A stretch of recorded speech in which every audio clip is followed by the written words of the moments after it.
Hello everyone, আসসালামু আলাইকুম। আজ আমি আপনাদের তৈরি করে দেখাবো দই চিরা আর ফ্রুটসের কম্বিনেশনে ভীষণ মজার একটি ডেজার্ট। আশা করছি আমার আজকের ভিডিওটি আপনাদের কাছে ভালো লাগবে। তো দই চিরা তৈরি করার জন্য এখানে আমি 1 কাপ পরিমাণ চিরা নিয়ে নিচ্ছি। আর এটা লাল চিরা লাল অথবা সাদা যে কোনো একটা হলেই হবে।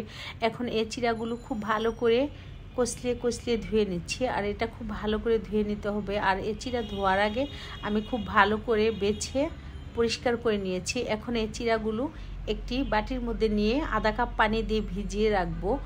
আর এটা ভিজিয়ে রাখলে ফুলে ডাবল হয়ে যাবে। আর দই চিরাতে দেওয়ার জন্য আমাদের আরও লাগবে দুধ। তো এখানে আমি 4 কাপ পরিমাণ গরুর দুধ নিয়ে নিচ্ছি। আর এই দুধ আগে থেকে হালকা জাল করা। আর এই 4 কাপ দুধের মধ্যে দিয়ে দিচ্ছি আমি আধা কাপ পরিমাণ চিনি দিয়ে দুধ আর চিনি একসাথে মিশিয়ে এক সাইডে রেখে দিচ্ছি। আর দই চিরাতে দেওয়ার জন্য এখানে আমি কিছু ফ্রুটস আর ড্রাই ফ্রুটস নিয়েছি কিছু কিশমিশ, চেরি আর ছোট ছোট টুকরো করা খেজুর আর আঙুর। আরও নিয়েছি 2 ধরনের মিষ্টি, সাদা মিষ্টি, লাল মিষ্টি আর কলা স্লাইস করে কেটে নিয়েছি। আর নিয়েছি তরমুজ ছোট্ট একটি চামচ দিয়ে গোল গোল করে কেটে নিয়েছি।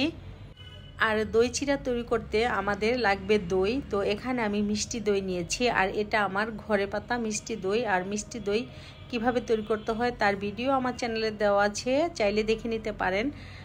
এখন দুধ আর চিনি জাল করে নিব। আর এই দুধ জাল করতে করতে দুধ অনেক ঘন করে নিব। 4 কাপ পরিমাণ দুধ যখন 2 কাপ পরিমাণ হবে তখনই এই দুধ চুলা থেকে নামিয়ে নিব।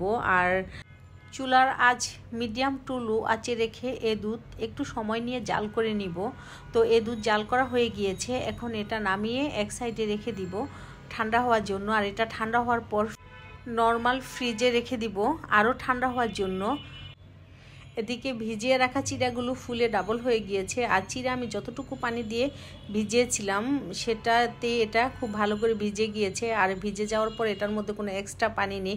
এখন এই চিরাগুলো আমি হাত দিয়ে কষলিয়ে একটু ভেঙে নিব। আর এইভাবে ভেঙে নিলে এটা খেতে ভালো লাগে। এরপর এর মধ্যে দিয়ে দিব খুব সামান্য পরিমাণ লবণ, তারপর দিয়ে দিব পরিমাণ মতো দই দেওয়ার পর এর মধ্যে দিয়ে দিব জাল করা ঘন ঠান্ডা দুধ।